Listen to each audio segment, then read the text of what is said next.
Welcome to the Becoming More podcast. We're here today with Miss Lala Kesho. How you doing? I'm so good. Thank you for having me. Dan, thanks for being on the show. I'm really excited for this interview, man, coming straight from the six. Shout out to our neighbors up top. And I had the pleasure of meeting Lala when we were at the 430 Under 30 conference out in Detroit, Michigan. And just, the story was captivating. We have a mutual friend, shout out Kyle Phipps. And, after hearing your story about what you're doing as an undergrad, what you're able to do, and really grow and mold yourself while studying in the field of sports, in Toronto culture, in the sports culture, not only, but also taking risk out, traveling, going to New York, going to different events in Detroit, and being a 30 under 30 scholar. Really wanted to bring you on the show because I think you can just do a really good job talking to the audience about really just keep building yourself, and that you don't have to stop. You can create as you go along here, man. Basketball is so much more than just a game, and it translates to every other sport, but you learn how to solve conflict on the court. Or how to leave it all on the court. Like in the workplace, you leave it in the workplace. You don't bring that with you after. Or, you're making teammates, you're making friends, you're learning how to communicate. There's so much you take with you from the game of basketball. And I loved that. And I wanted to, and just, being active. It was the best part.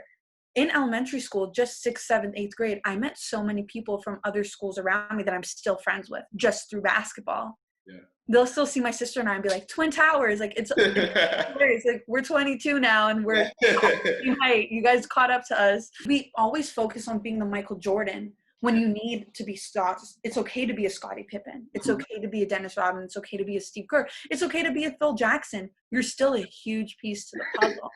Because Mike Jordan can't win championships without them. Exactly. And that's the beauty about cultivating like strong teams, is that when everybody knows and firing on signals and knows their role and plays their role and like does everything they can to the best of their ability within their faction, like, that's when special teams are born, because special teams are legendary, man. Like, Charles Barkley was a great player, but he never won a chip. I started in communications. It was very general, like all liberals I was taking my first year. I hated it. My grades were really bad. I'm not even going to say. I wasn't having fun. I felt like my confidence was depleting because I was doing bad in school. I didn't have motivation to go to class because I didn't like what I was taking. Gotcha. So I was like, you know what? One way I can stay involved is writing about basketball. First thing I do when I wake up anyways, or when I go to sleep, I'm watching a game and then I'm reading recaps. Yeah. I'm like, how about I contribute somehow? So I found the sports column online. And they were like, yeah, we actually have no female writers. So I was the first female on this website to have my own column. There we go. Good for you. And it helped me find my own voice. Yeah. Because I was someone who wasn't really opinionated. I kind of just like went with the flow of things. And now I'm like, okay, Aaron Andrews, I'm going to take a stance on this. Or someone from The Last Chance U, I'm like, I'm going to write about his profile and my perspective on it. And it really, as I would type, I would just be able to communicate things that I wouldn't be able to in a normal conversation. It just flowed different, like on my column. And I love that. So I started doing that. And then I found another blog in Toronto, which is a Toronto media-based blog, At the Buzzer, which is ATB. And again, first female columnist. And it was awesome because they started getting me media passes. It was really unique because I didn't get any media passes to the Raptors themselves because, they had an outpour of credential requests because now you have Kawhi Leonard. Yeah, we're getting so many more national televised games, but that didn't stop me from watching every game from my house and writing on what I see. And something I love doing in all my pieces was incorporating things from Toronto Twitter. So people from Toronto would tweet, I'd give it that extra flavor in my articles, and I'd always share those. So it really made me feel like I was part of the journey, we all were, but to write on it and follow, you remembered every game that we faced with the Bucks. You knew it was going to be a battle because you were studying like Giannis, you were studying Brogdon, you knew what you were going to get into. So I would get in arguments with my friends from other cities and I had all the knowledge from writing my articles. Yeah. Especially being a woman in sports. It's always like, well, what do you know? Or, okay, well, who was the starting five on the Boston Celtics in 1972? So you feel like you're always getting tested that way a little bit? Yeah, and I think that's why I really loved writing. And I still now love researching because I always have the knowledge and the facts to fall back on. Yeah. I'm always getting tested. I mean, I think everyone always gets tested, but I just never want to be caught slipping. Got you. So that kind of that sexism is still very real. Oh yeah. Yeah. Yeah, for sure. And like even being the only woman in the media scrum, you know, you're really fighting, giving your elbows to get that quote, Yeah, word you up. know? So the media scrum is what? Like you're just running up to the dude, like trying to like, hey, I try to get this quote, trying to get this like piece from my article, or whatever the case may be. Like So, fighting with. yeah. So for like the Raptors and like the NBA, they're more set up where they have, you know, the player on the podium and everyone's sitting down. But Yeah, for the G League or for college, when you're interviewing, it's really just an athlete standing in a hallway and everyone's around them with their phone right got up to it. their face. Yep. Mm-hmm. So you're waiting for this athlete to come. Everyone that has the credentials kind of just sitting around. And then, like, for example, Chris Boucher will walk in. Yeah. And all of a sudden, everyone's phones and mics go up, and everyone's fighting for a question. If you don't get that first syllable out, someone's going to beat you to it. Yeah, word. That's also, again, I have to be competitive. I have to be the first one out.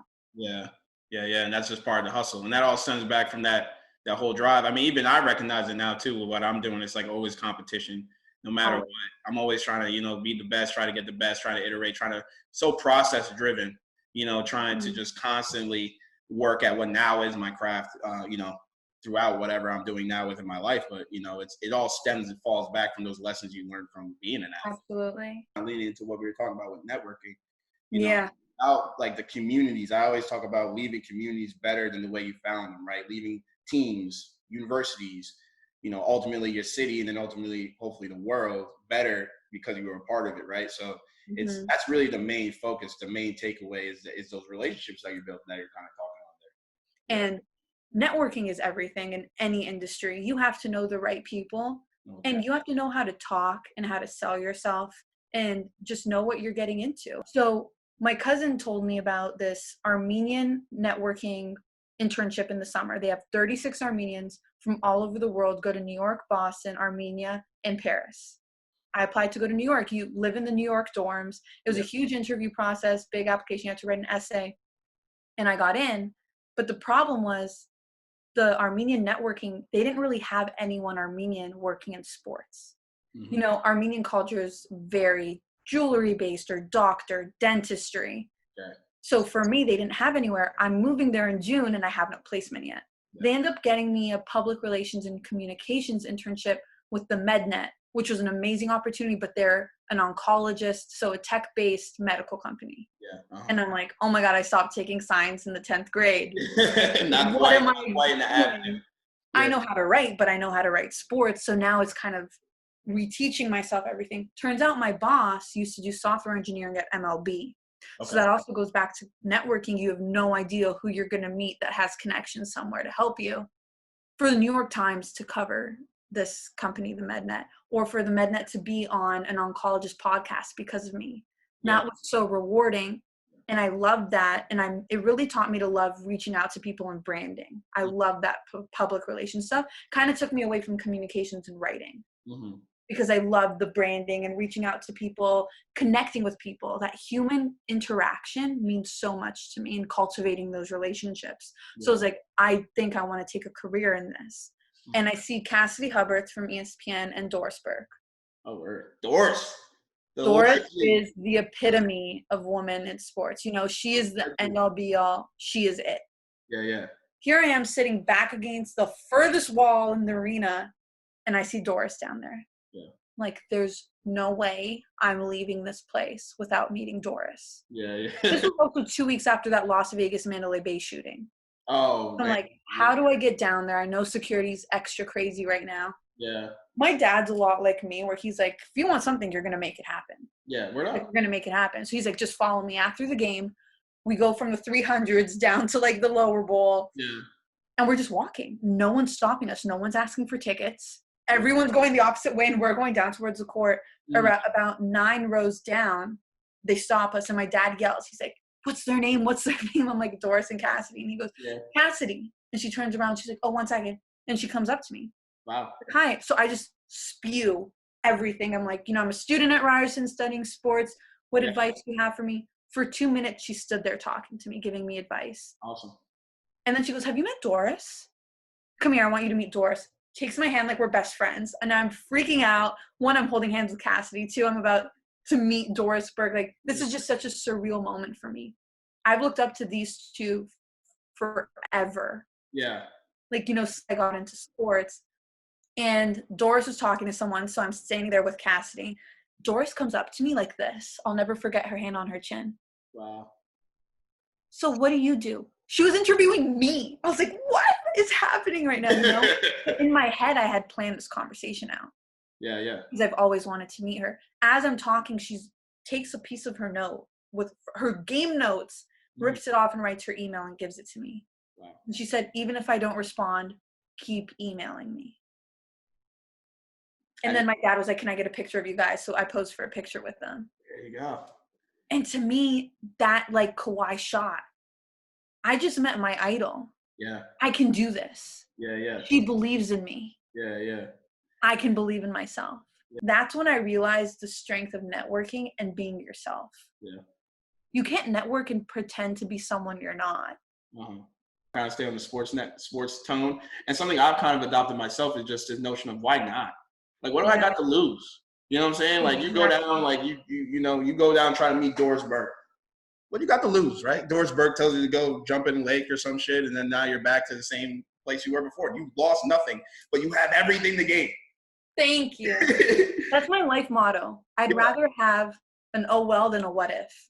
It's difficult because when you are networking, you are networking for a greater purpose. Yeah. But sometimes just ask them about their journey. Yeah. Ask them about how they got to where they are, and you'll learn from it. Mm-hmm. And you'll learn that everyone's path isn't straight and it's so different. Yeah. No two people have the same journey. Yeah. Especially in my sports industry. Yeah. And that's one thing I've learned because I love networking, going back to building those relationships. I've won scholarships. I won my freshman year Scott Moore in Sport Media Scholarship. He was the president of Sportsnet, now is the CEO of Uninterrupted Canada. Damn, that. He introduced me to so many people because I just stayed in touch with him. Yeah. And he believed in me. And you build that relationship. Mm-hmm. And I think that is such a key in any industry, but especially in the sports industry. Yeah. Because you never know who's moving where and who's going to believe in you to bring you on somewhere. Yeah. And if you're a genuine person with good intentions, they'll know that. And that's something I want to preach forever from the rooftops. Yeah. Just be genuine.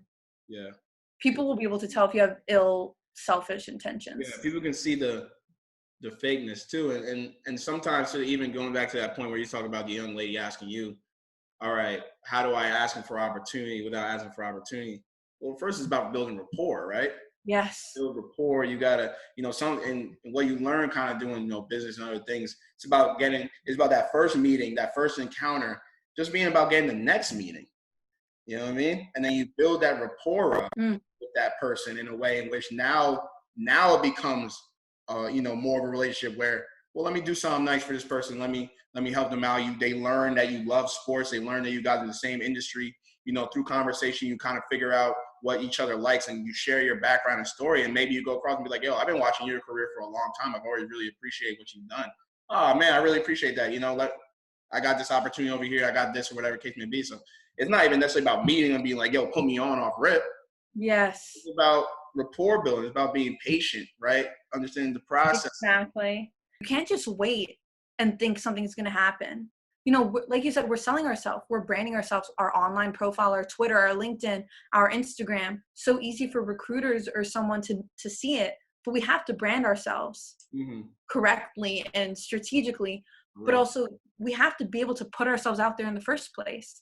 Like one of the very first articles I wrote for ATB was on Ray Allen's retirement.